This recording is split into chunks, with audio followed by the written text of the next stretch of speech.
A new season is here, Canes fans. And with it comes the usual uncertainty, intrigue, and nerves. Nobody, not a coach, not a player, or a fan, will go to Hard Rock Stadium on Sunday night without enormous anticipation and butterflies in the stomach. Miami versus Notre Dame to start a new season. Does that get the toes tingling or what? We're going to find out very quickly what we have in these 2025 Miami Hurricanes as they open the season against the most challenging of opponents, number 5 ranked Notre Dame. The Fighting Irish, last seen in the national title game in January, will jet into South Florida looking to leap their own hurdle in a rising Miami team that has spent 4 years building towards this moment. The Canes think they're ready for the challenge, and they get the Irish at home. Notre Dame is going to have to deal with Carson Beck, who has spent the last 9 months preparing for his college football swan song after 5 previous seasons of building his own resume up at Georgia before an injury derailed his championship quest last year. Beck's been stacking practices for the entire last month of training camp, and he comes into this thing game ready to put a final stamp on his college career. But this Miami team is more than just about its transfer quarterback. You got a multi-headed monster at running back led by Mark Fletcher and Jordan Lyle.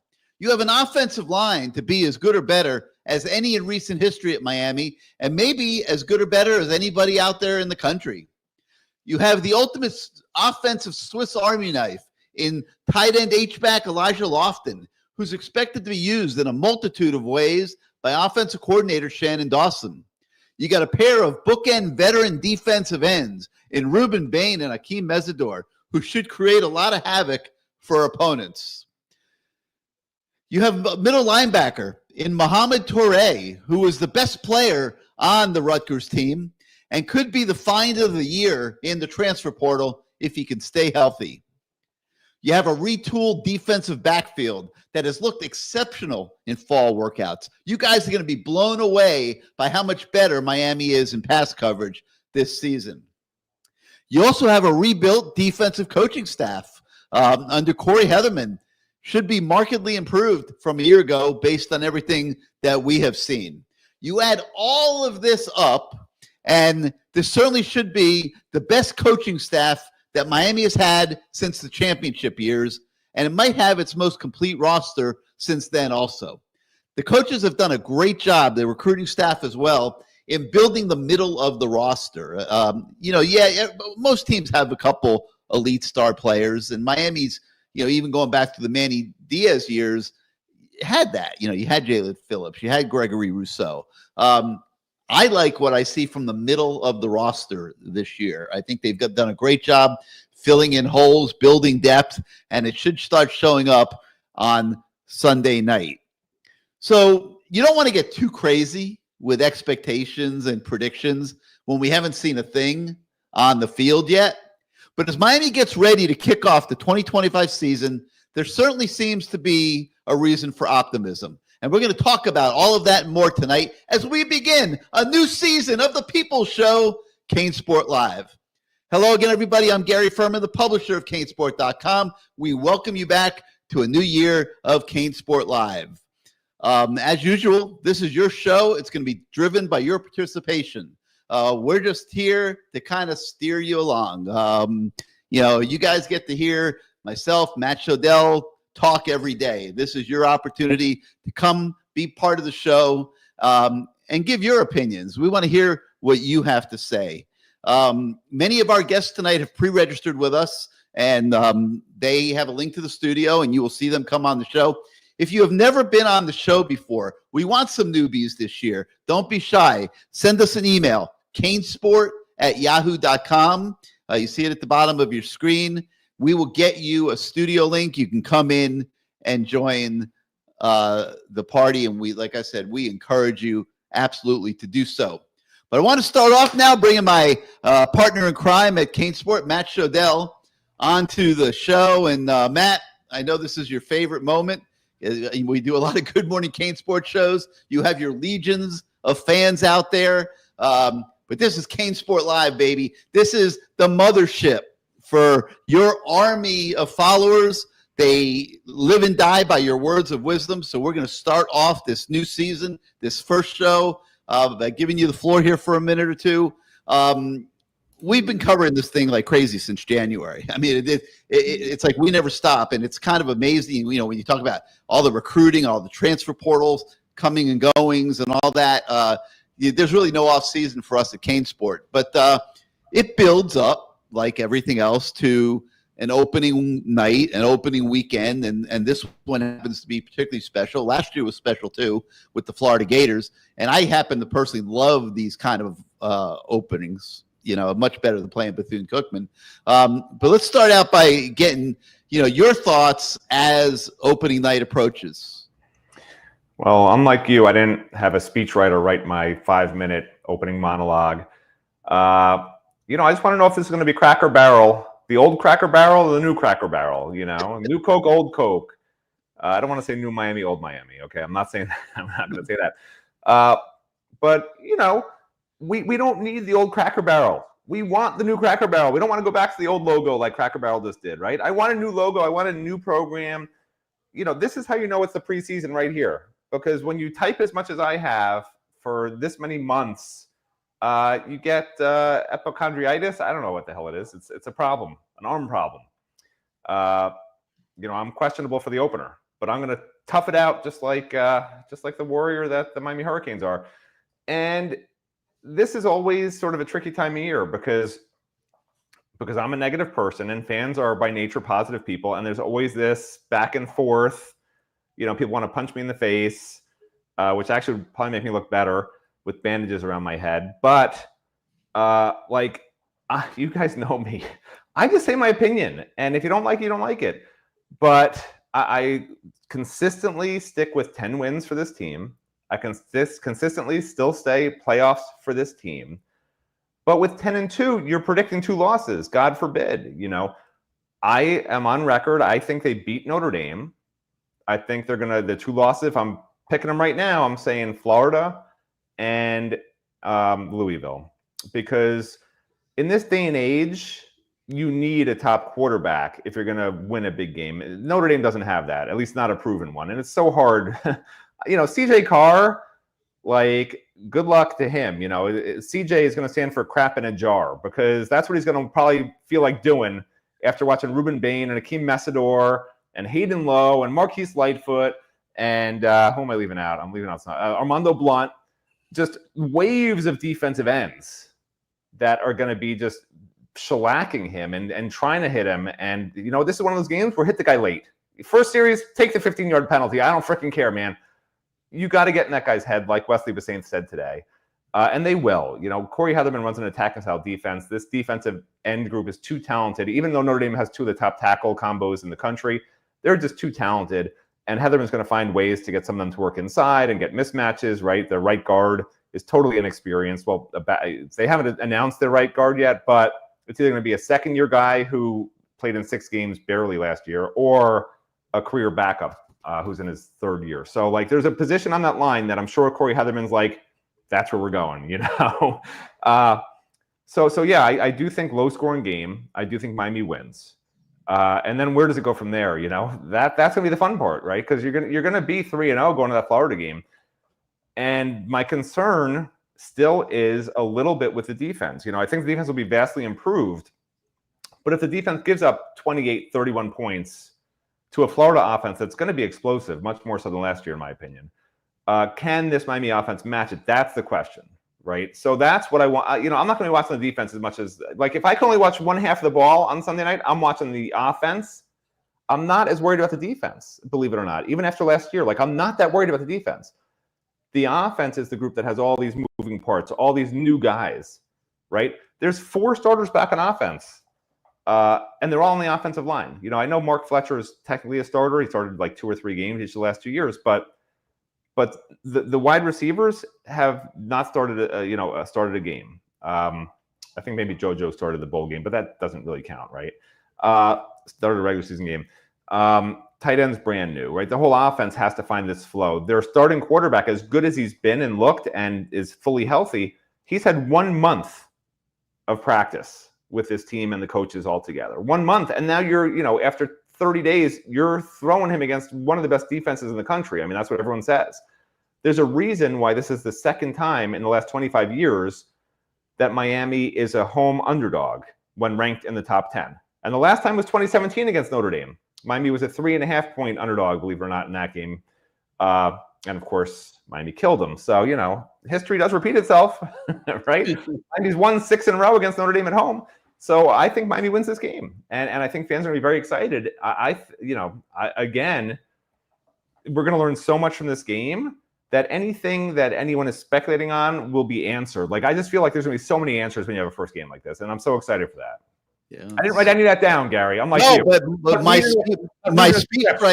speechwriter, included all that, which was a good thing. All right, so new season, CaneSport Live. Obviously, we've got our long-running cast of regulars that have been coming on the show for years, and it's very hard, to figure out who to bring on the show first. So I did a little coin flip thing privately, and your best friend Greg won the coin flip game. No, he did not. You're lying. I swear to God, he did. It was totally legit. So without further ado, we're going to bring him on the show. But no, we can't bring him on the show. All right, Greg. I know. I'm sure you're watching. You have to connect your microphone before we can bring you on. Okay. So I'm not seeing you hooked up right now, my man. So we'll get back to you in a little bit. So number 2 was Everything 305. So everything, welcome back to CaneSport Live. I hope you enjoyed your off season. Give us some wisdom, my man. What you got for us? Gary and Matt, good evening. What's up? I don't know about wisdom. I don't think I've ever possessed that in my 66 years now, but I'll give it a shot here tonight. Matt, I know we're very similar in that we're not optimists. We're realists. And that's the opposite. The optimist of optimist is not realist. Just so we're clear, I don't want to be thrown into that. Okay. Grouping. Okay. But okay. We'll assume it for the moment. We'll assume it for the moment. Go ahead. Sorry. I think we've always been pretty honest about what we have and don't have, and the roster's different. The depth is better. There are a lot of boxes that they've checked in the last 4 years, but when you look at all the question marks you have on this team, you still have a question. You don't know what you have on defense yet. We're going to go ahead and stir the pot here and say that they're going to be a great deep. We don't know what you have. We have no idea what we have. We have no idea how good our offensive line is going to be. You got a new center going on. There's a lot of things, a lot of question marks across the board. And the biggest question I have is the durability of the guy playing quarterback. And when you have a surgery like he had this, a couple months ago, what is this? 8 months ago, was it? There's still question marks, and I don't think we can go ahead and put everything on him. I think he's going to come along as the year goes, and I still think we'll be playing our best ball towards the end of the year, the last 6 weeks. And I'm looking at 8-4, and somehow sneaking into the ACC championship game with those multiple tiebreakers that are going to come about. You're going to have Georgia Tech's going to have a great season, I think. Virginia Tech's going to surprise some people. You got a guy that everybody's in awe of. He's only one of the winningest coaches of all time up in Chapel Hill. So, Dabo has a ton of talent, and he's got a ton of experience coming back. But, this conference, if you can really coach, it shows. When you have 2 stars and 3 stars and you're making games, you have a game. I mean, you have a true contest in the fourth quarter against Clemson, against Miami. When your rosters don't even compare, you look at the coach at Pitt. So across the board, this conference is well coached, and I think that's the biggest concern that we have going in. Can we go ahead and find a way to just go 6-2 in conference, 7-1 maybe? and that's going to be your opportunity to get in the playoffs. I don't see us beating Notre Dame on Sunday. Way too much experience. Coordinators are different. I get all that, but the main voice in that building hasn't changed. And that guy sets the tone day in and day out. He's the real deal. He's the guy that probably won't be there much longer. You talk to NFL owners and agents and all that. He's a hot name. It's not going to be a lot longer. So, in my opinion, that team is going to be very good this year, and it'll be too much for us to handle on Sunday. The level of physicality, I think, is also something that concerns me. You look at two defensive tackles. Do we have two proven defensive tackles? We don't.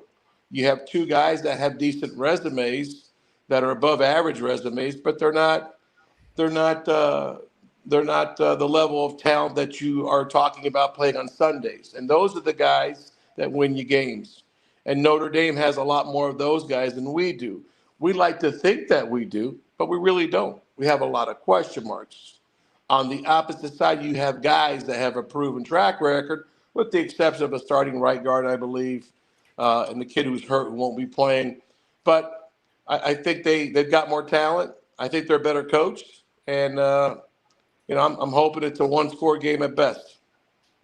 Man, you gave us a lot to unwrap there. Jesus. I think he went on to Chat GPT and just typed in, "What should I say? What should I say to piss off Miami fans?" I think that's. Man. He just read Chat GPT's answer. That's all he did. Yes. First of all, and nobody hates Notre Dame more than I do. Because I was there for Cleveland Gary. So listen, nobody hates Notre Dame more than I do. If the Canes lose Sunday night, if the Canes go 8-4. I mean, people are going to be jumping off the Rickenbacker Causeway Bridge, man. I mean, it's like it has to be better than that. I mean, it absolutely does.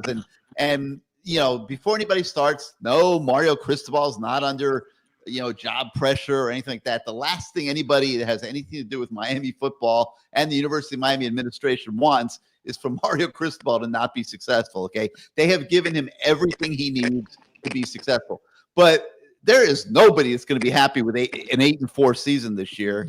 I could tell you that from the top on down. And they certainly have bigger things than that in mind. Now, your concerns about Sunday night, I think, are legitimate. And this is probably the best opponent of the year. This game could go either way. I also think it'll go down to the fourth quarter. I think you also make a great point about the ACC. The level of coaching, the level of quarterback play in the ACC is way better than anybody wants to give it credit for.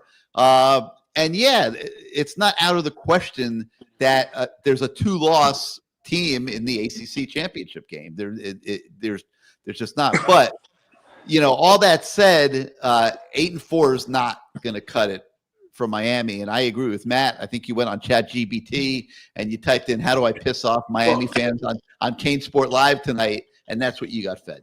Well, like I said from the very beginning, and you know me pretty well by now, I'm a pessimist by nature, and I'm also a realist, and I know what I have and what I don't have. I wanted to point out one more thing with regards to this season. 8-4, you get to the ACC championship game, you win the ACC championship game. Are you allowed in the playoffs? Because you've won your championship, or you're in the playoffs. I mean, let me Gary didn't address all your points. That's all that matters to me. Because if you get in that way, gentlemen, and you're playing your best ball the last 6-7 weeks, and you've got the chemistry you need, and you've pretty much identified who you really are by then, you got a shot. Well, you're not Arizona State. Arizona State was right there. You're not wrong. Playing your best ball at the end of the season is obviously a massive key, and that's a failure Miami's had for 2 decades. But if you have 4 losses at that point, it means you've lost to probably Notre Dame, Florida, SMU, Louisville. Is your team that good that you beat those other 8 teams? Are not very good that you've beaten, right? So is your team? How do you even know if your team's playing well at the end of the year? You're going to beat Pittsburgh and Virginia Tech at the end of the year. I get that on the road. That's nice. Potentially. Those 2 games, I think, Matt, are pretty much that's when this team comes together. And once you win those 2 games on the road, you're gonna play in front of a good crowd both games, obviously. I think that empowers you.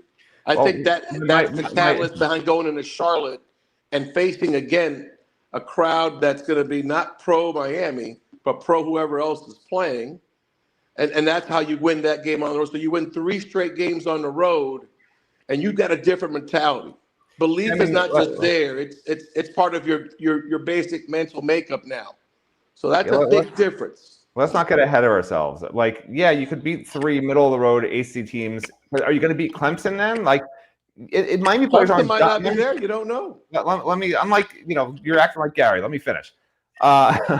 So unlike, let me put it this way: Miami football players, they understand if they're playing well or not, and if they've beaten a great team or not. Now, you could say they win these 3 games at the end of the year, but then when you're playing Clemson, they know that's a whole different animal. That's not Pittsburgh. That's not Virginia Tech, right? They have to beat Clemson in your scenario, even if they somehow win these tiebreakers. It's a very hard case to be 8-4 and make the playoffs, make the ACC title game, any of that. Anyway, regardless of that, you also mentioned Carson Beck's health. I want to address that. He had a UCL mesh surgery, not a UCL full repair. This mesh surgery was done by this amazing doctor who actually invented it in California. He did very similar procedures for other major athletes. Are you eating over there, Gary, or is our guest eating here? That's not me, Matt. That's not me. I hear lots of chomping. Anyway, Carson Beck, his arm's fine, like 100%. There's nothing where it's hanging on by a thread or anything like that. When baseball players, for instance, get Tommy John surgeries that are successful, their arms actually become stronger. They can throw harder. They do not have recurrent Tommy John injuries. They do occasionally, but that's not like a thing. So Carson Beck's 100%. There's no difference though, man, with him other than any other quarterback, where if you get hit the wrong way, your ankle gets rolled up on, that happens. But no concerns about his arm whatsoever. And then the other thing you mentioned, because unlike Gary, I keep copious notes. You mentioned the conference. You mentioned the conference is well coached as one of your concerns. Miami's well coached, and yeah, the conference is well coached. It's the ACC. They have really good coaches. They pay them a lot of money. The differentiator is your roster. And I coached. Not that it's a comparable, but I coached travel baseball for my son and some other things like that. The better rosters outweigh the better coaching, if that makes sense. And that's at any level. Like, that's just a truth about sports. The better players, even if they have worse coaches, will overcome average teams with better coaches for the most part. You can't win with a bad roster, in other words. You can have the best coach in the world coaching Stanford. They are still going to lose 10 games this year, okay? Now, will it make a difference in a few close games? Yes, that's where coaching matters so much. But if your roster differentiation is one standard deviation from the mean better than everyone else's, you're going to be in the playoffs. And Miami's situation this year is they play maybe 3 teams that can compete with them roster-wise. Okay, maybe 3 teams, maybe 4 teams. And Florida and Notre Dame are obviously the 2 most comparable. And that's it. So they out-talent everyone. So the only way they're not going to win these other games is where you have, coaches are making mistakes, or the players just overlook the opponent. They don't show up that day, which also comes back to the coaches, right? So there's no reason Miami shouldn't be 10-2 this year, which is why I'm predicting it. Like, there would have to be something terribly wrong with Mario Cristobal in this program for them to lose 4 games. Something terribly wrong. And I just can't foresee that happening with the amount of work they put in, knowing Mario and these coaches and the work they've put in, and knowing that the roster talent is really good and the depth is much better than it has been. All right, everything. Hey, thank you for getting us off to a miserable start to the show for the season. Seriously. And we'll see what happens on Sunday night, and I'm sure you'll be back next Tuesday, and we'll chop it up more. Appreciate you. And Norman Smith wants me to point out that it is the same surgery Brock Purdy had, and he was fine off of it. I think even Shohei Ohtani, the guy did a surgery on Shohei. Like, he's done all these major stars. They haven't had recurrent problems of the same kind. This is not a Carson Beck injury issue whatsoever. Well, all right, everything. Thank you, man. Appreciate you. Stays healthy, guys. I hope he stays healthy. If he stays healthy, we have a shot. Thank you. And just FYI, you're gonna get booted out of the studio because we need your spot. So just come back to watch the rest of the show on the other side. Take care, gentlemen. Take care. Go Canes. All right, man. Wow. If that If I mean, that's the way to start off the season. Listen, I said on Good Morning CaneSport, I said, let's set the bar low so we could be pleasantly surprised and not be disappointed. But I didn't mean it like that. Like, that guy took it literally. He's like, I'm a pessimist. He said, I'm a pessimist like Matt. I can see all the guys. Like I'm a pessimist, but I'm not like that.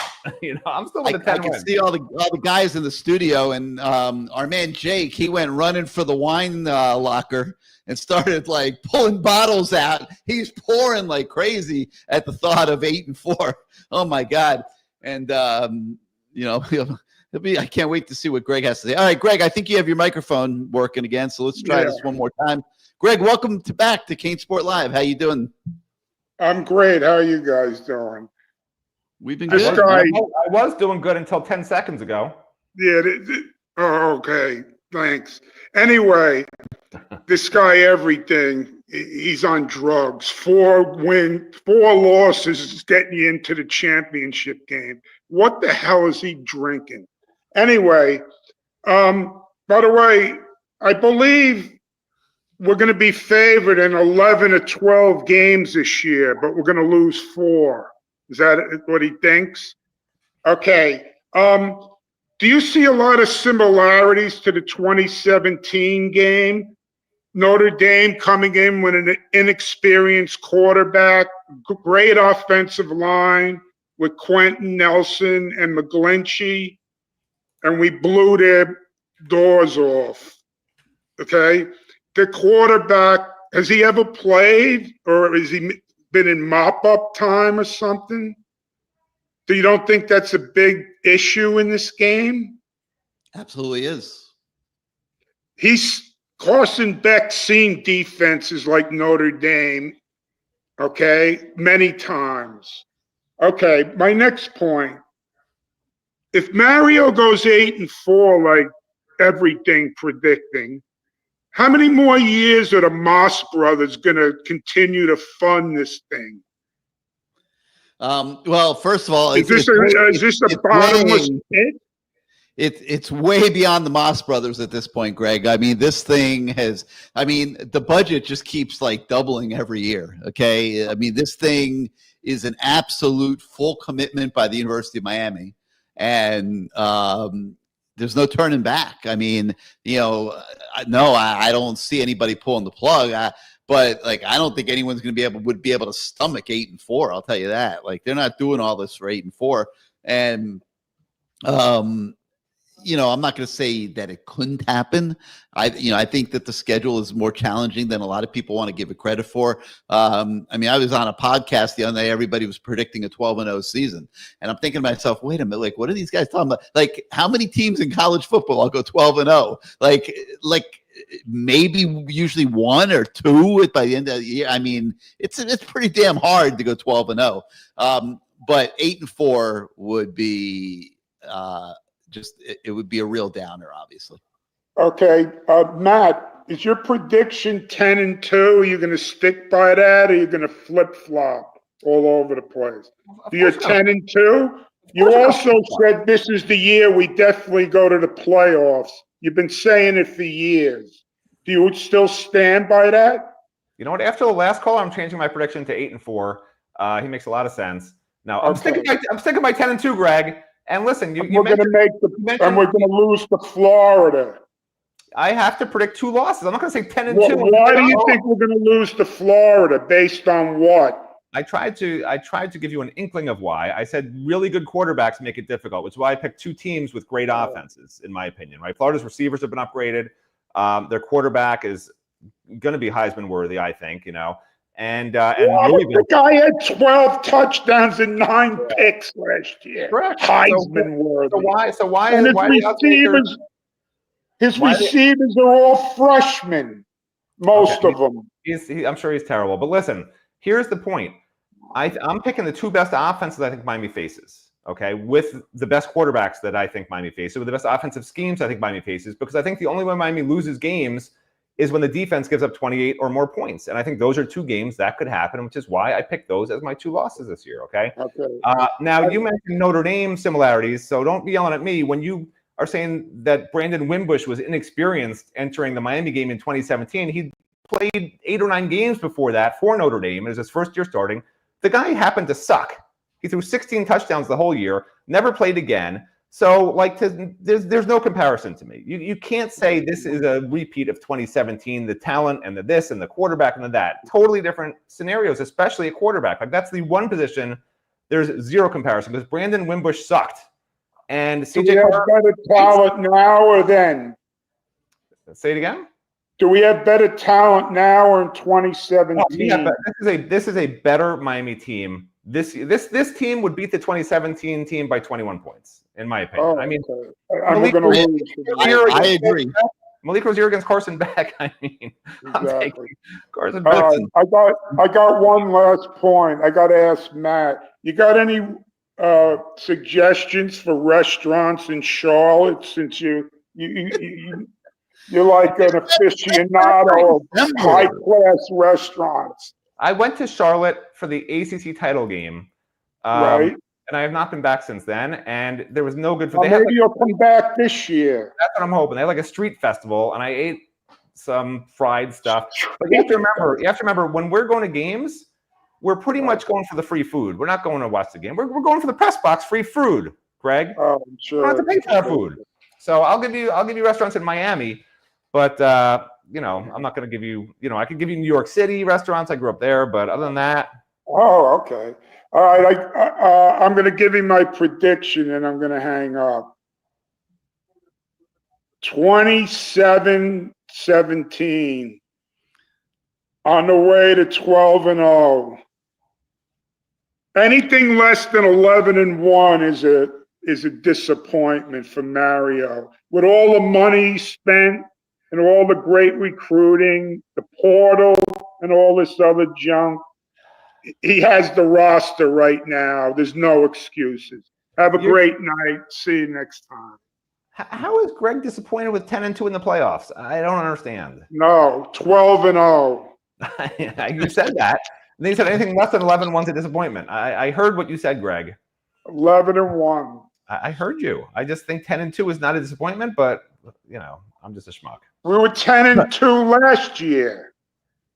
We were 10-3 last year, and we lost. 10-2 during the season. Yeah, we lost 3 of the last 5 games. Was it? Yeah. You can live with 10-2 if it gets you to your favorite city, Charlotte, Greg. No, I don't want to lose to Florida and Notre Dame. I don't know about you. All right, you go on, man. Thank you. Hey, thanks for coming on. We'll see you next week. I got to boot you from the studio because we need the spot. So if you want to watch the rest of the show, just pick it up on the other side. Thanks, Greg. Wow. He's asking you about restaurants in Charlotte. Hey, listen, at least he knows how to do restaurant reviews on our morning show. I'm impressed. Greg pays attention. Unlike the rest of people, Greg pays attention. He just doesn't understand a lot. No, I'm just kidding, Greg. I'm just kidding. Don't get on me, Greg. Don't be coming for me. All right. Time to lighten things up here a little bit and go to our main man, Kane, who's extremely man. It's you. You said 9-3, man. Yeah. I heard you say 9-3. You done changed it 10-2. Fuck it, 12-0. That other guy 305. I don't like Notre Dame. How the hell if you don't like him, you gonna predict us to lose? Get the hell out of here with that shit. Be real to the game. You've been real. Hold on. Stop yelling for a second. When did I say 9-3 in my column? I said 9-3. No, earlier you said 9-3 will not be a failure because. Oh yeah. Okay, so let me explain that. Let me explain. No. I know how you explain it. I can explain it for you. You made a good point. Mario came in December, right? When he came, early signing period was over. Basically, you are right. He came at the end of that. What was it? 2021, right? Or 22? What year did he come? The end of 21. December 21. 2, 3. Okay, so you made a valid point. Really, it's his 4th year, but his 3rd year with his players coming in. And you said, you know what? I kept telling y'all 4 years, so I'm riding with you with that. I'll take 9-3. I don't want that. I don't think we're gonna be that. Gary said, nah, that ain't happening. You saying it ain't gonna happen. That they ain't on 305. You don't like Notre Dame, but you predict them to win. That's what he's doing. He's smoking hard, baby. He's smoking some real new stuff. You hear me? But I ain't gonna be up here long because I always wait till after the game. Like I told Gary earlier, I fly out Sunday morning. I'll be there. I'm coming in 7 games this year. Season ticket. I ain't coming to Bethune-Cookman. We'll beat the hell out of them. But like I said, the defensive coordinator, man, who wouldn't want to play for him? That man look crazy as hell. I'd be scared not to do what he tell me to do. He got his head locked on. Let's get it. Now, you said your boy, Shannon Dawson, with the receivers. I grant it. Got a lot of new receivers. He better make something happen. You're right. This is going to show what he really about. But other than that, we should beat Notre Dame, Florida. Matter of fact, damn all them teams. I don't like SMU, hate Virginia Tech, because I live in Virginia. I don't like none of them. Let's go out there, rock and roll, 305, ride or die. And if I get to see y'all before the season out, hopefully I get to meet you, shake your hand, all that good shit. I'm going to be at the Kane Walk. I promise you, Kane, I will be at Kane Walk. I got to find you, okay? Wait a minute. The game started at 7:30, so they do the Kane Walk 2 hours before the game, right? 5:30. Yeah. 5:30. Hell, I'll be out there 5 smoking a blunt. No, I'm playing, but I'll be on the front line. I'm going to look for you, man. I'd love to meet you. I'm going to have this ugly hat right here, the 305, because it's orange. Garrett, Matt, don't wear that green shit. Do not wear that green shirt, because you always want to be different. Don't do it. Do not do it Sunday night.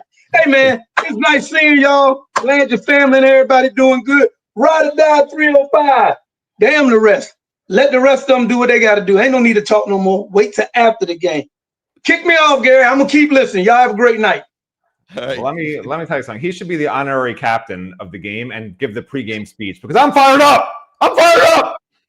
But I'm fired up because you misrepresented my 9-3 argument. I consistently have said 10-2. When I said 9-3, I literally said, would fans be disappointed with that? And here's why they should not. I didn't change my prediction. No. I said fans should not be disappointed, and here's why. But I'm still. I understand that. But you said our fans would still be mad any damn way. They wouldn't pay that no money. I did it as a poll. It was on the message board, and fans all disagreed with me as they always do. And so I said, okay, I guess I'm wrong. I guess Mario's stuck with 10 wins. Anything less than that, and he's screwed. We're good. It doesn't matter. Let's do this damn thing Sunday night. Let's do it. Y'all have a blessed weekend. See y'all next week. We'll see you next week, man. Hopefully we have something good to talk about. Okay. Love that guy. So Sean Stewart says, if we start 4-0, do you think we still go 10-2, Matt? No, I think we go 11-1 at that point. You know, it's funny. Last year, I went back and looked at this. Every single one of us, as CaneSport staff, we all picked a 10-win season last year. We all were right. But we all had it wrong because if you asked any one of us after they started, 9-0, right? They started 9-0, I think, right? If you asked any one of us after they started 9-0, we would have changed our prediction to 11. And we never would have predicted losses to Georgia Tech and Syracuse. Correct, obviously. And an almost loss at Cal. Right. So preseason, as we sit here right now, if I know right now that we're 4-0 going into the back half of the season, I'm predicting an 11 or 12 win season at that point, and maybe even 12 wins because if you've beaten Florida and you've beaten Notre Dame, you know, yeah, you beat them both at home, but you're that good as a program and you're clicking that well, there's no one else on the schedule you should not beat. So I would be going, you know, I'd have to see how they won those games because last year there was warning signs, right? We saw those warning signs when they were 9-0. We saw they should have or could have lost to Cal. We saw they should have or could have lost to Virginia Tech. There was another close game in there, right? There was the warning signs, and we saw the same thing that year. They started 10-0, whatever that Mark Richt year was, that they were just sort of skating by the skin of their teeth. I don't know why skin of their teeth is an expression. There's no skin on your teeth, but whatever. So if Miami's beating Notre Dame and beating Florida and looking good doing it and not winning because the other team screwed up or something, then I'm going 12-0. If they're barely getting by those games and probably should have lost one of them and got lucky on a last play or something like that, then I'm going to go 11-1. So I sort of have to see how it went down, but I certainly would change it from 10-2 to 11-1 at worst right off the bat if they go 4-0. That's how I would see it. Yeah, I mean, these things, we try hard to predict this stuff before the season, but it's almost an impossible exercise. There's teams you don't think are going to be good that end up being good. Louisville's one. Nobody's really thinking that much about Louisville. Louisville's going to be a very tough team this year. They're very well coached. And they got a lot of talent there. I mean, those end of the year games at Virginia Tech and Pitt aren't going to be layups for sure. I mean, So there's going to be a lot of. It'll be the usual football season where there's 5 or 6 games at least during the course of the year where the game is in the balance in the fourth quarter, and you got to hope you win your fair share of those. All right, let's go to. We got a newbie. I want to go to a newbie here. Jason G. Welcome to CaneSport Live. How you doing, Jason? What's going on, guys? Thanks for having me. Thanks for coming on the show, man. This is your first time. I hope you're up to the challenge here. We got some real serious fans on this show. Well, I got to say, Greg's got to open, or maybe the last guy. The opener was 8-4. I mean, that was I don't know what that guy's thinking. I mean, that is tough, an ACC championship too. But I do have a few points I wanted to bring up. So I'm thinking about this game against Notre Dame. I don't know how it's going to end, but I do think that the battle is going to be won on first down. I think if you think that this is going to be a slugfest, and you think that we need to get their quarterback into throwing situations, let Messidor get after the quarterback. I think it's going to be crucial. You stop the run on first down, and conversely on offense, I think we got to get Carson Beck and our receivers out of 3rd and long. You got to get them into 2nd and 5, 3rd and 3, 3rd and 2 situations that are manageable. Keep the chains moving. That's my first point. I think that stat is where the game will be won. Okay, I mean that's a fair point. You're making a little too much sense. Is this still the CaneSport Live show? I don't think we really have callers that make this much sense. I absolutely agree. I think the only thing I would disagree with is I think in a game like this, I think it's going to be low scoring. Okay, so I think instead of the first down thing, I would sort of change that to explosives, because I think the team that has the edge in explosive plays will have a better chance to win the game. I don't think that either team is going to have a tremendous amount of success running the ball. I might be crazy. I posted on the message board yesterday that it wouldn't shock me if Miami outrushed Notre Dame because everyone's just overlooking Miami, and I do think I do think that Corey Heatherman has a good plan to stop the Notre Dame run. So the question becomes, does Notre Dame break 1 or 2 long runs? Does Notre Dame have success throwing the ball over the top a little bit when Miami's trying to crush the run, and vice versa? Can Carson Beck have those big plays with this new wide receivers group? But it certainly makes sense that the team that wins first down most often is going to win the game and get to 3rd and manageables that way, for sure. But is it Carson Beck though, or is it Shannon Dawson drawing up plays to create some confusion? Right, we're talking about all these question marks on offense, right?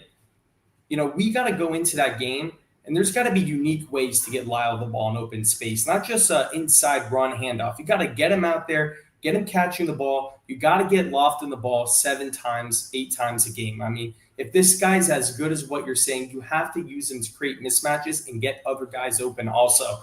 That, I think, that falls more on Shannon Dawson than it falls on Carson Beck. Yeah, it's a big year for Shannon Dawson, no question about it. Elijah Lofton is as good as we've been saying.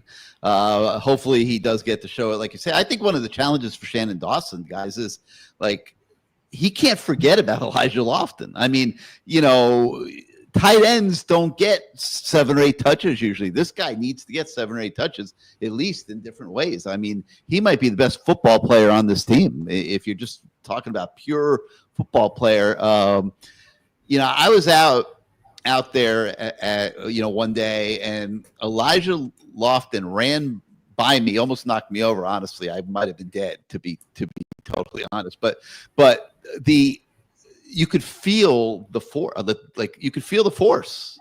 I mean, of that guy. I mean, God help anybody that's going to get in his way one-on-one and try to tackle him head on. I mean, the force that guy moves with is unlike anything I've ever seen. I mean, to be honest with you, I was trying to think of who else might have been like that through all the years at Miami. I mean, it was unreal. Okay, I mean, I don't know how to describe it any other way. It was absolutely unreal. That guy is a load, man, and when he gets going, like I said, God help anybody gets in his way. He has got to be a big part of this offense. But you're saying the same thing about Mark Fletcher. You're saying the same thing about Jordan Lyle. You got all those new receivers out there. They all want to eat also. You got a lot of guys that want the ball, and they're going to be looking to spread it around. They're going to rotate enormously.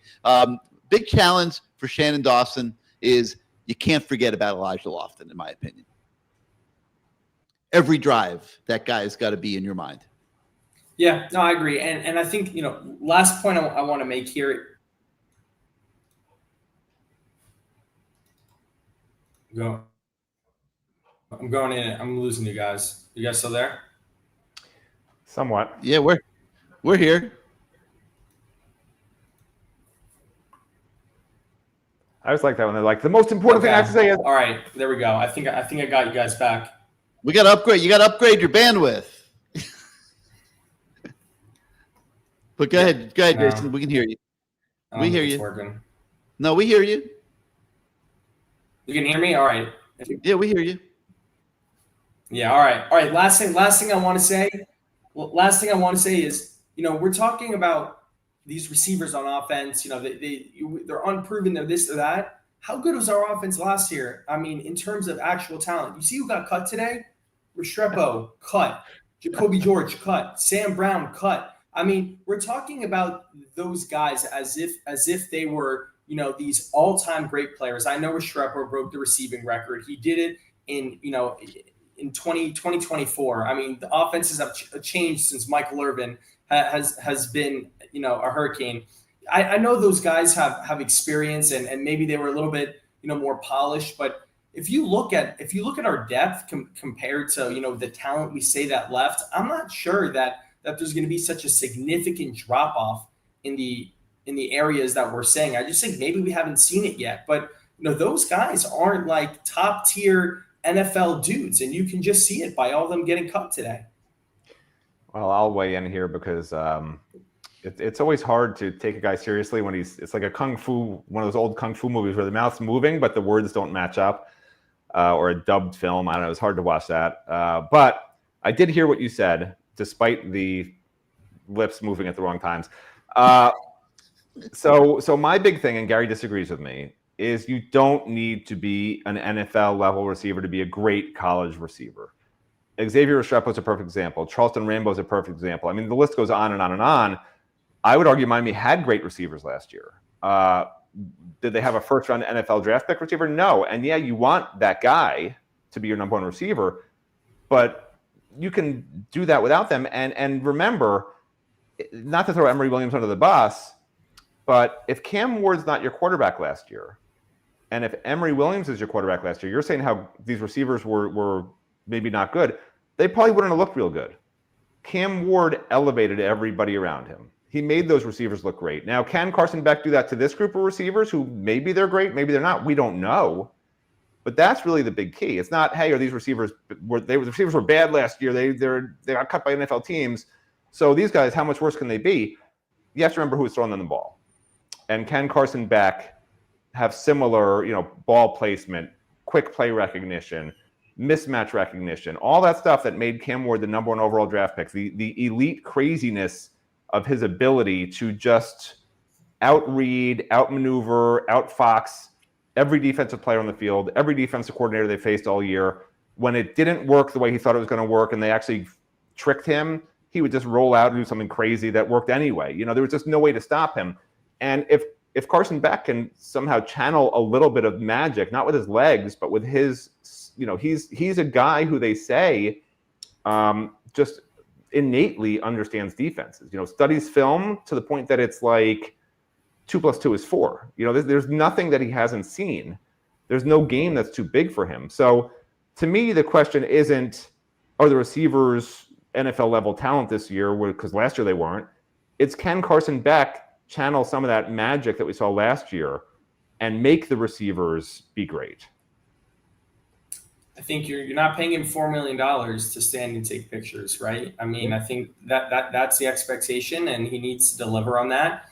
And my point is, maybe the receivers aren't such a drop off. Maybe they'll produce is what I'm predicting. It'll be a lot more structured than it was a year ago. You saw Jacoby George benefit from some broken plays. I can think of two of them. One in the Florida game. I'm trying to remember what game the second might have been the Cal game, but where Cam Ward corner of the end zone, the back corner of the end zone, crazy, and he's working the end line of the end zone, things like that. Like, we're not going to see that same type of football this year. We're going to see much more structured offense. Carson Beck is very cerebral. He's got enormous experience reading defenses. We'll see audibles, but it's going to look different than it looked a year ago. There's not going to be as many broken plays, and I think the guys they have are going to have moments where they look good in this system.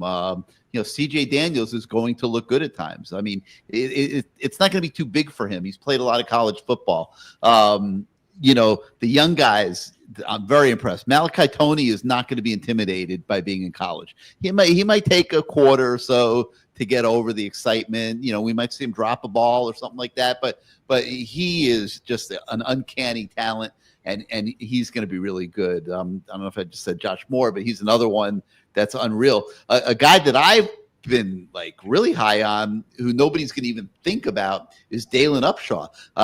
Every single time I watched anything at practice, this kid was making play after play after play. He's so consistent, and he's got so much ability. And so the receivers are going to be okay. But what Matt was talking about, I'm big on elite.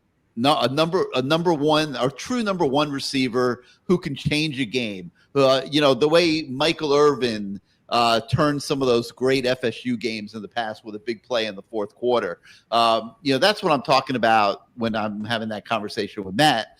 Xavier Restrepo got 1 million catches last year, broke all the records. You see what happened when he tried to go play in the NFL. That he's not a number one receiver. I don't care how many catches he had. He benefited from the quarterback and the system getting him the football, and he racked up a lot of catches and whatever.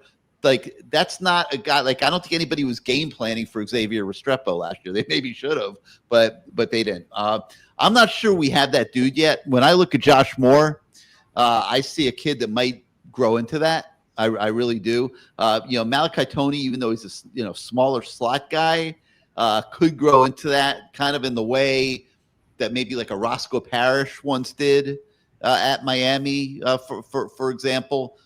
He's going to have a great career here.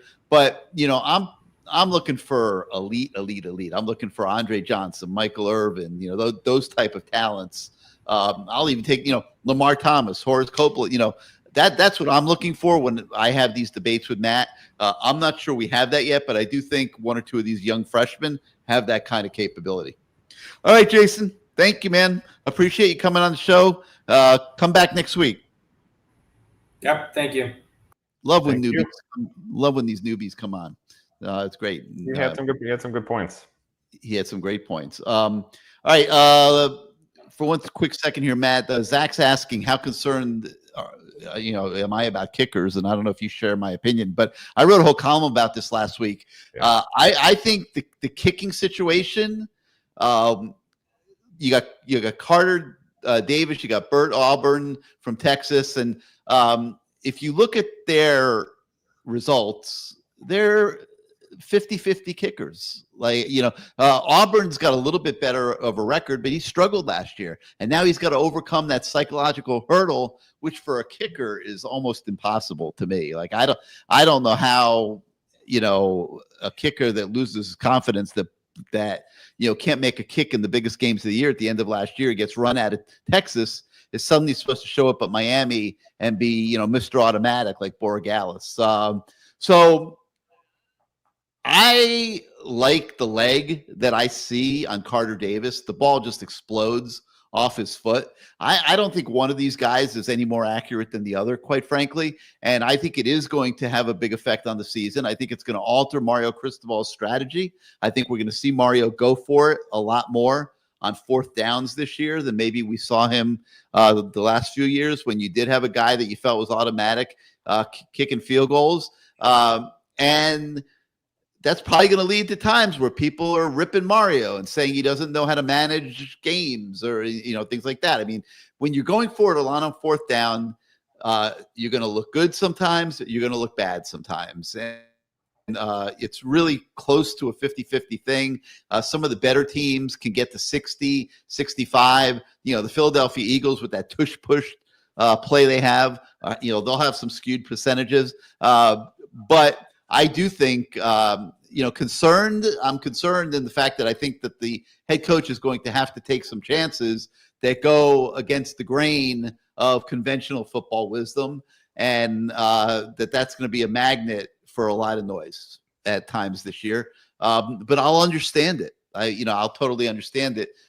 They don't have Andres Borregales this year, so I hope that answers that question. All right, let's move on here, and let's go to our man Jake, who's been very patiently waiting. He's probably into his second bottle of wine now. Yeah. I'm about to the bottom of one, and I got dinner too. So we're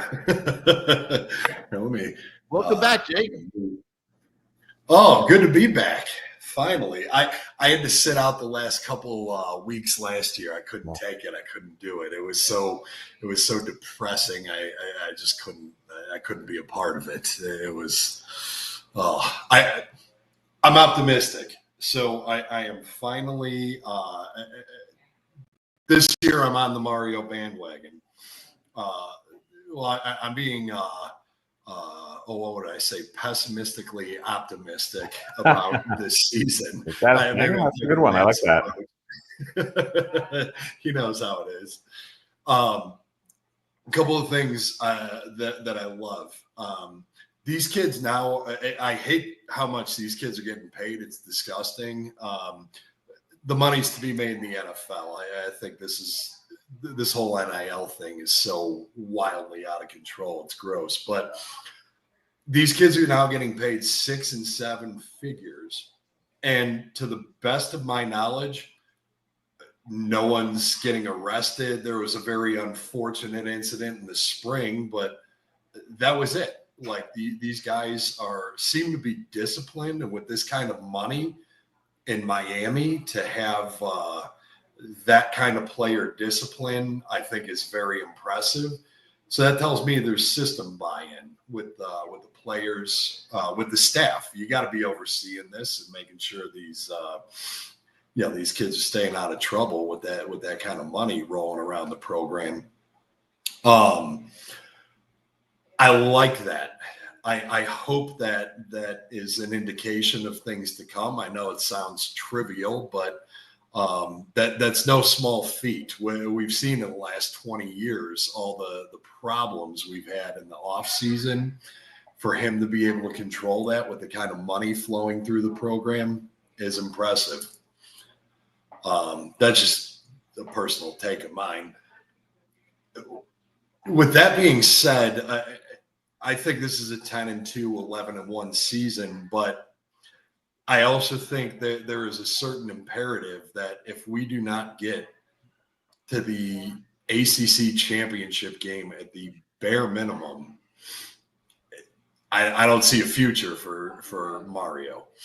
I think that's where we're heading. I think that's what this team is more than capable of, but you've got two very, very good quarterbacks. And I hope in the future, this is the plan at quarterback. Just go get them in the portal. You got to pay these top tier college kids a fortune anyway when you're bringing them out of high school and they haven't played a minute of college football. Go pay a proven commodity. I hope Shannon Dawson turns Carson Beck into a first-round pick. They pay Dawson a fortune and say, hey, look, Mr. third or fourth round quarterback, you want to come be a first round quarterback? Come here.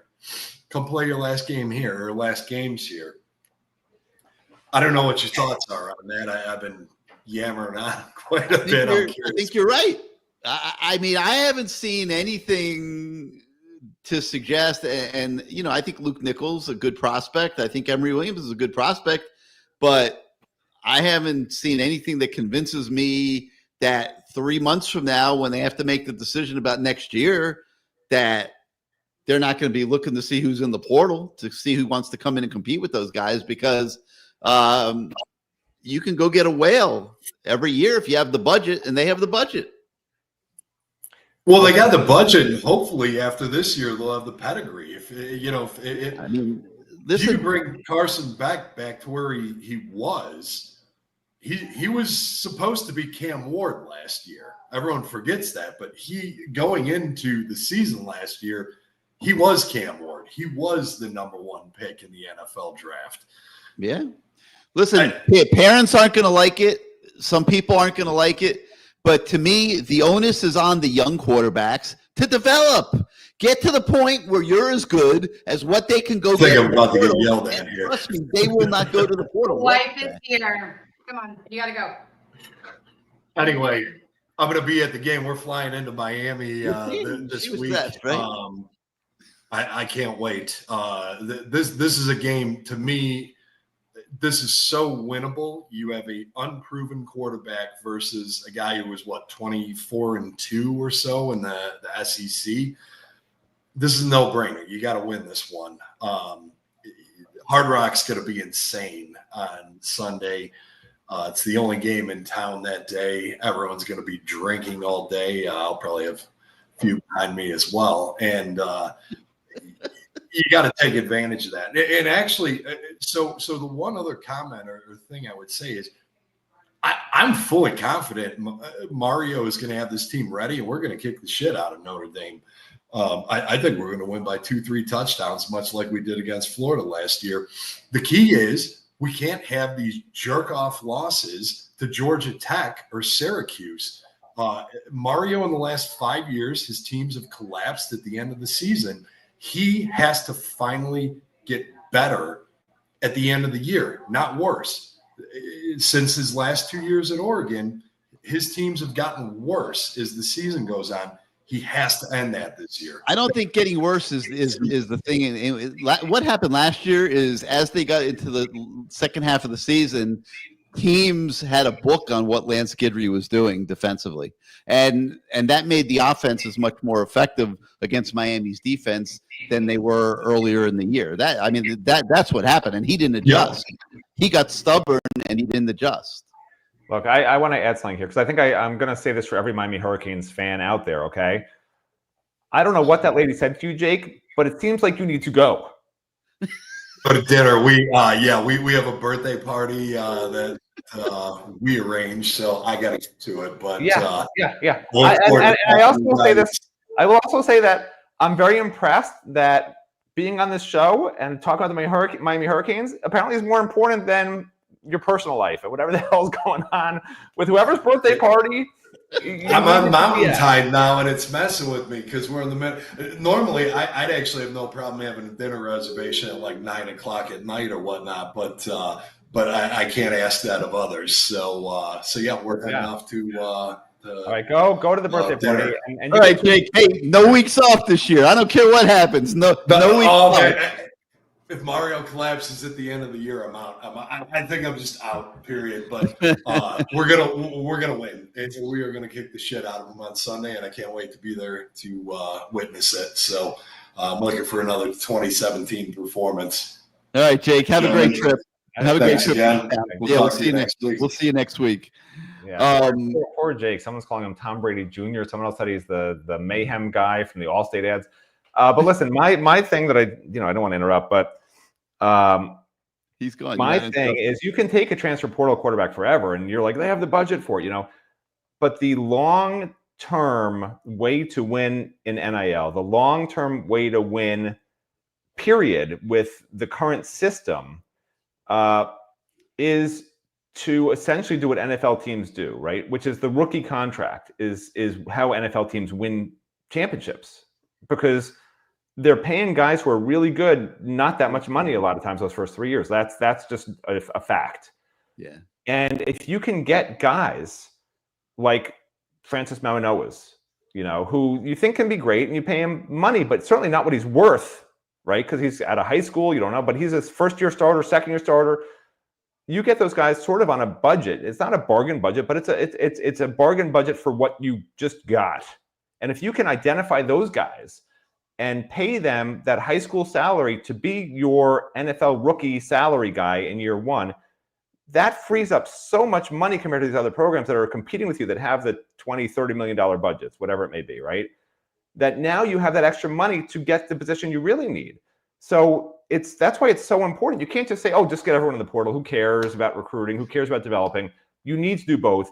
And you only should need a handful of free agents every year and spend the rest of your money on these, the NFL rookie salaries, and then keeping those guys there, keeping those guys at the program. After you've saved the money on the NFL rookie salaries, you invest the rest in their remaining years.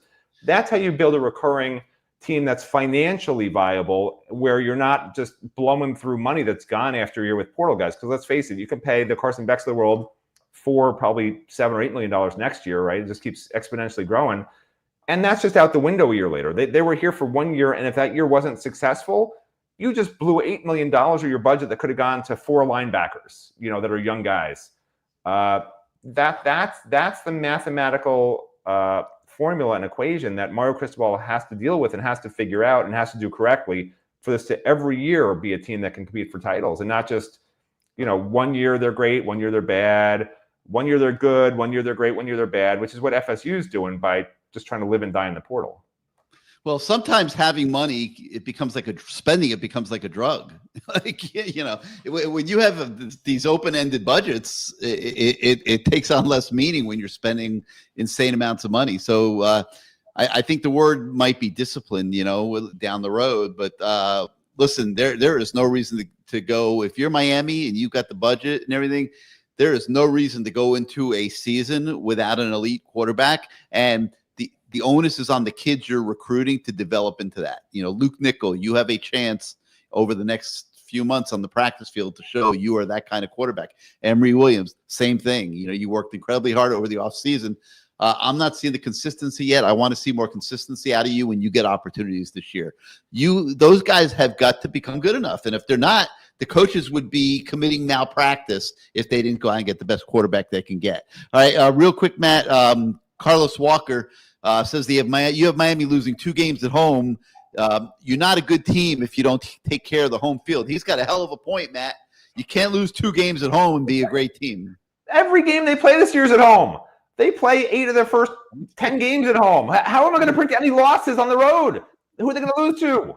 They're all home games this year. It's crazy. Yeah, that's a good point. All right, let's go to Adam. Adam, welcome back to CaneSport Live. Hey, Gary. Hey, Matt. How you guys doing? Doing good, man. I see you didn't get a haircut this offseason. Nope, letting it grow out. A couple things. One with somebody had mentioned it earlier, all the UM players getting released. With both Martinez and Brown getting released, and with NIL, do you think they would have been better served just staying another year in college, getting the NIL money, and then also improving their draft stock at the same time? In retrospect, yeah, but I mean, they're all these. You have to remember, all these guys are being pushed and swayed and told things that aren't always true. And every player, this is the hard part for a college football. I won't call them student athlete, just athlete. Their goal is to make the big money in the NFL. Yeah. And like I said a few minutes ago, the big money in the NFL comes after your first contract. The rookie contract's 3 years. So if you and NFL running backs in particular have a very limited lifespan and an age span where teams aren't going to want you when you're a certain age, just because the metrics tell people that by age 29 you're washed up as a running back, right? There's no 30-year-old running backs, because he would be back in college football taking a pounding just like he would in the NFL. Okay, mm-hmm. And your body only has a lifespan of this many years according to the NFL. By this age, you're going to be a problem with injuries. So with that in mind, for Damian Martinez in particular and his running style, I think he didn't feel he had a choice. If he was going to make the big money in the NFL, like, he had to go, and he had to hope and that it would work out, and it didn't, right? So in retrospect, of course, come back, make your $1 million, and you're probably not going to have a big career in the NFL. Yeah, I mean, come back for the NIL opportunity more so than improving your draft stock. I mean, I don't think either of those guys was going to improve their draft stock beyond what it was. I mean, okay, yeah. A couple other things. One, we haven't really talked about. Do you see Corey Heatherman? Because obviously, all the talk is on Jeremiah Love and whoever I think that's his name, the Notre Dame running back, first team preseason all whatever. Did you call him Jeremiah McLovin? Is that what you called him? No, McLovin? Jeremiah Love. I think that's his okay. name. All right. I just can't remember because I know they have. But do you see Heatherman putting 8 in the box and forcing CJ Carr in his first game to say, okay, if you're going to beat us, you're going to beat us passing the ball? Yeah, I mean, I don't think you can let Love beat you. I'll tell you that. I mean, the guy is one of the best running backs, obviously, in the country. I mean, you know this going in. Vaughn is asking, anyone else think that Love's overrated? I think it depends on your perspective whether you think Love is overrated. But this Love, the running back, is certainly not overrated. I mean, he is damn good. And for Miami on defense, you got to start with stopping him. Okay. You remember the old days? Virginia Tech used to put 9 in the box. You know, Heatherman runs a 4-2-5, but this game it will be a 4-3. They will have 3 linebackers in the game constantly, in my opinion. You know, maybe they'll have a third safety, a Dylan Day, for instance, in the game constantly. This will be a physical sort of, you know, gutted out, massive battle at the line of scrimmage. And Corey Heatherman knows they can't afford to lose that battle. And I think he has enough faith in his cornerbacks to be one-on-one constantly that he's not going to have a choice. You know, if his defensive tackles are holding up, then it's different. Okay. But if those defensive tackles are getting pushed around, he's not going to have a choice. You got to go 8-9 in the box fairly frequently. And of course, you have to mix up the coverages a little bit and sort of show things and back off of them and just sort of keep it confusing for CJ Carr. You can't do the same thing over and over again. But at the end of the day, they're going to stack that box, man, because they don't have a choice. Like, you have to stop the run and force Notre Dame to pass the ball with an inexperienced quarterback, period. Okay. And how is our D-line depth? I know our DN depth is great with Lightfoot, with Bain, with Mestor. How's the D-line with Blay? You talking about tackles? Yeah, tackles. No, it's not great. I'm not going to lie to you and tell you it's great. It's not great. You know, you might have a true freshman playing in the rotation, Dante Simpson. I mean, it's the one position on the team. I would say defensive tackle and kicker are probably the 2 positions on the team that they don't feel that they did the job they needed to do. So will the kicking be bad as like 18-19 when we had Bubba Baxa and Abraham Murray? How dare you? How dare you, sir? Bring up the Baxa name. Besmirch the Bubba. Do not besmirch the Bubba Baxa. I would say anything goes. Like, you don't know yet. Look, everyone's worried about kicker. Here's the thing with kicker. This tells you everything you need to know. They had Carter Davis in the spring, right? They had a scholarship kicker in the spring in addition to Carter Davis. That guy left because Carter Davis was better than him. But Miami's like, Carter Davis isn't good enough, so we're going to bring in Bert Auburn from Texas, right? And I think Carter Davis is going to be the starting kicker, which tells you everything you need to know, because if Miami thought that they had the answer in Carter Davis, would they bring in another kicker and pay another kicker? Like, if Andy Borregales was the kicker in the spring, would they bring in another kicker in the fall? No. So that implicitly tells you the fact that Carter Davis, if he is the kicker, which I think he will be, it implicitly tells you they just don't think they necessarily have what they need there, right? If Bert Auburn had come in and beat out Carter Davis, I would have felt better about it because, hey, he's better than what they had, and that's what they wanted. They needed better. They knew they needed better. That's why they brought this guy in. But if Carter Davis is the guy out there kicking that first field goal, man, then, you know, it tells you just logically all bets are off. Like, it's just going to be a crapshoot at kicker. I mean, he's got a crazy leg. I mean, wait till you see his leg. He's 4 for 11 in his 3 years he's at FAU. 4 for 11 as a field goal kicker in college football. He was a backup kicker for multiple years at FAU. FAU, correct. Because of accuracy, not because of leg strength. Barry keeps talking about his leg strength. Because of accuracy, he was the backup kicker. He was their kickoff specialist. Yes. But he couldn't make a damn field goal. Yeah. Well, have you been able to see any of like field goal kicking on Green Tree to say at least they're not missing it by like 15 feet to the right or left? We have, and I'm not going to comment too much on that. To be honest with you, I don't really have any desire to get banned from being out there. But there's some things we can't discuss. There's some things we can't talk about. But I think that the overall issue is legitimate, and it's going to be a subplot of this season. How many critical kicks are they going to have to be in a position to take, and how many times is Mario going to choose to go for it on 4th down in lieu of kicking field goals? Okay. I think anything 4th and 3 or less, that's inside that's between probably the 20 and 40, they're going to go for it. Like that's just what they're going to do. Okay. But remember, in the Louisville game last year, Mario went for it on 4th down twice from his own territory. I mean, this is not a coach afraid to go for it on 4th down. I think we're going to see a lot of 4th down plays this year. That's just what I'm expecting. Yeah. Okay. And final thing on the recruiting front, are we really in the game for Derek Cooper and the Northwestern guy committed for Texas, or is it all lip service? 100%. They're looking for a free trip to Miami. You're in the game on both those kids till the very end. And, you know, you got to remember, signing day is not till December. Okay. You know, you take the Derek Cooper situation, you can't just drop an insane offer on the table for the sake of beating Texas in the month of July or June or July. That is, you know, not a winning strategy. It pisses off your current players. It just sets the market for somebody else to come in and outbid you later. Miami will be in the game for those kids right till the end. We'll see what happens. I don't have a prediction or anything. And you know, will they be in the market for Calvin Russell? God knows why he picked Syracuse, but absolutely, 100%. Signing day is not till December. We'll see. You know, we'll see what happens. You know. Well, thanks for having me. Oh, sorry. Yeah, but the time to make that, you know, that final push is not in the summer. You make it in December, and that's what I think we'll see in those situations. All right, Adam, thank you for being part of the show, man. We'll see you hopefully next week. All right, let's go to we got another newbie. Let's check this guy out. Armando Izagiri. What's up, my man? Welcome to CaneSport Live. Wow, that is incredible. Nobody ever gets that right on the first try, Gary. Wow. I did it good. Izagiri? Yeah, that was perfect. Yes. I'm not a newbie. Wait. What are you taking us on a tour of here? Where are we going? I want to get out. I want to get out of the kitchen. That way, my wife doesn't hear me. She doesn't come out. We don't get another visitor.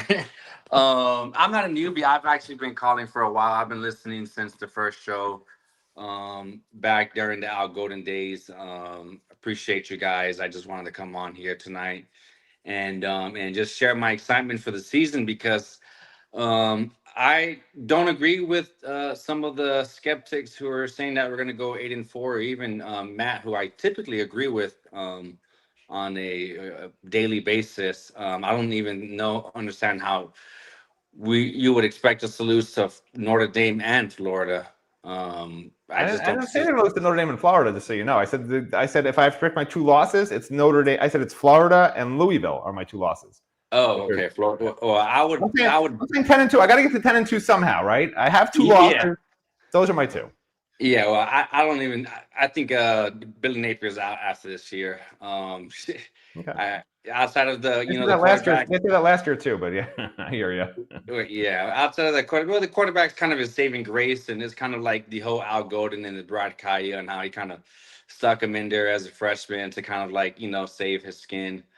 But I think we're gonna have a great year. I wanted to I know that you're not gonna say too much, but I'm expecting some creative things on defense for the defensive line. I can't believe that we're gonna go into this season with DNs completely stacked and 3 defensive tackles. But obviously you guys aren't gonna say that on here.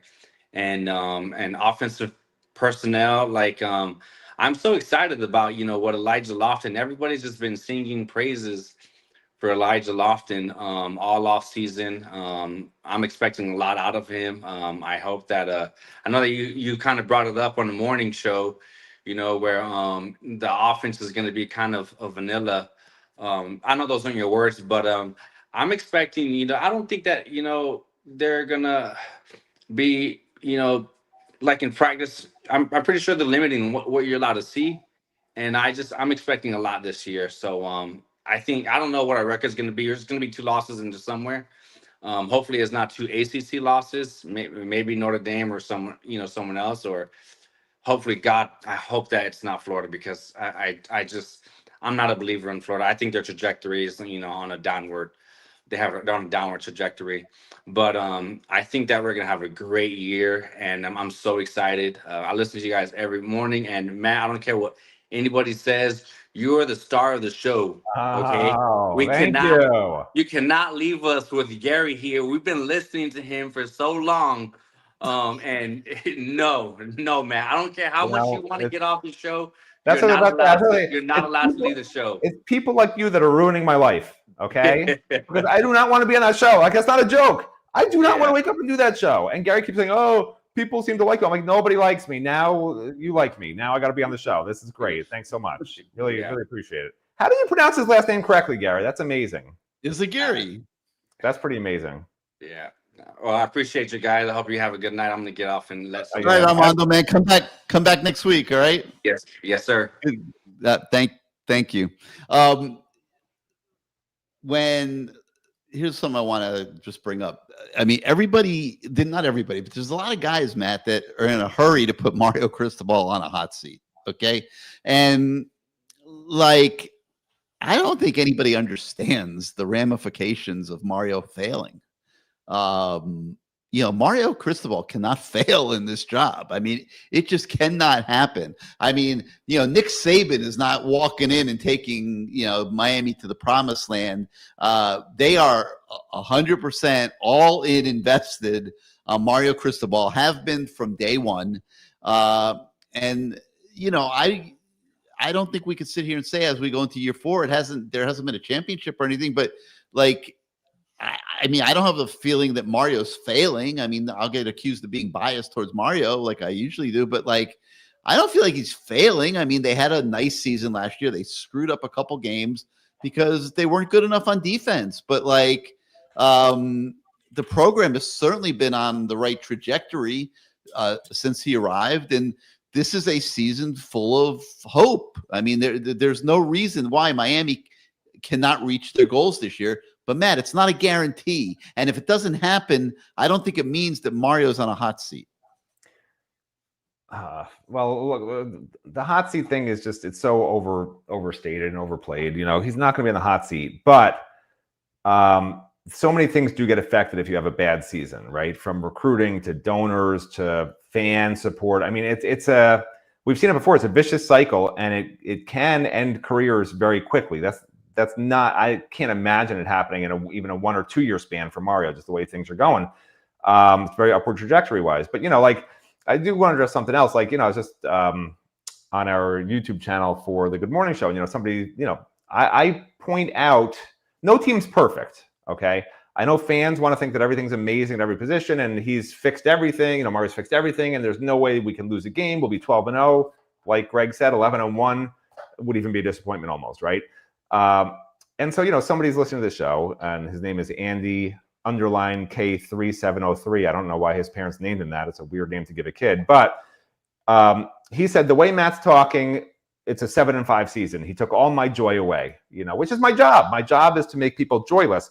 But outside of my job, I don't understand how I can keep saying 10-2 for 2 straight years. Like I said this way before last season. I'm like, this is the trajectory I see. And it's been fairly consistent, right? I think I predicted the first one was 5-7. Most people predicted 9 or 10 wins. I predicted 8 that year. And then I was at like 9 and then 10 last year. The 10 coming to this year, obviously, is 10 last year and 10 coming to this year. And I keep saying 10 wins this year over and over again, 10-2, 10-2, 10-2. But when people hear me point out that this is not a perfect team, they like become a piece of blubber and like dissolve and think like the whole season's gone and Mario doesn't know what he's doing. Like, I don't understand why it's not okay to say some things, We're not talking about government financial numbers that we're just going to sweep under the rug. We're talking about real facts.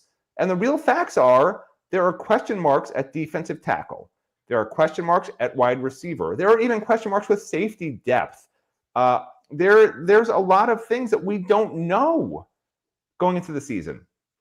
And the teams that have the more know-ins heading into a year, the better the perception is going to be of that team and the better what you're going to get as a finished product. So all that I keep trying to point out to people is we don't know what this is going to look like. Because when you have 11 starters out of the portal, including special teams, okay, and it may even be 12, depending on how things shake out. I think the first depth chart will actually have 12 when we get it on Sunday, probably 2 minutes before the game, because Mario has to keep it a secret, unlike Notre Dame, which released it today.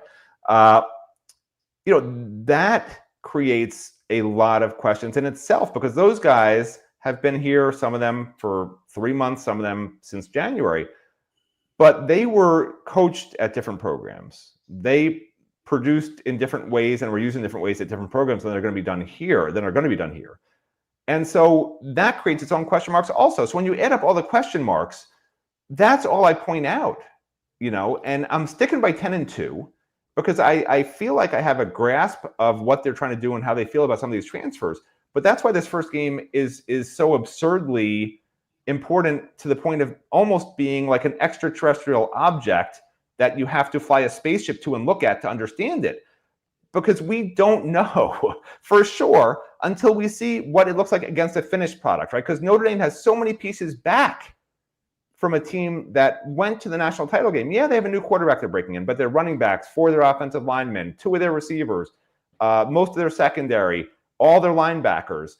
They have 2 of their defensive ends now that started games last year that are going to play in this game, right? And a defensive tackle. So so many of their pieces are back that we know what they did. So if we beat that on Sunday evening, which I'm predicting we will do, that will answer a heck of a lot of questions for us, right? Does it mean Miami's now a perfect team? No, it doesn't. I'm still going to predict 2 losses no matter what they do against Notre Dame. That's my prediction, okay? And I'm going to stick by it because I know it's not a perfect team. But I think when we do our morning show on Monday morning, hopefully at some time, late Monday morning. It'll be Tuesday morning. We'll have to do it Monday. Monday's an off day. We're not doing a morning show on Sunday night for Monday morning, correct? Or Monday morning for Monday, whatever. It's a night game. So on Tuesday, tune in for the good morning show. We're going to do a show Monday. I mean, I'm not going to promise. Monday during the day, we're going to do a show. Promise it's going to be there at 5 a.m. But Sunday night at 7:30. We're not taping Monday at 5 a.m. or 6 a.m. I just said we probably won't tape at 5 a.m. Yeah, we'll tape at some point that day. Okay, it might be a little later in the morning. Monday, whatever time Monday we tape our show, 11 a.m. whatever. We're going to be discussing things that we will now know, have a much better idea. Nobody's sleeping till 11 a.m. after that game. You know how wired you're going to be when that game ends at 11 o'clock at night? You think you're sleeping till 11 a.m. the next morning? There's no chance. We'll have a show up Monday morning, but it won't be at 5 a.m. Whatever. My point is that show is going to be really – I wish I could watch it now because I'm really interested to see what I'm going to say and what you're going to say after we watch 3.5 hours of Sunday Night Football. Yeah, it's going to be. By the way, I need to go. I have a kids party I got to go to. Jake just sent me an invite. I got to go. All right. Yeah, I know. Jake. I know we got to get you out.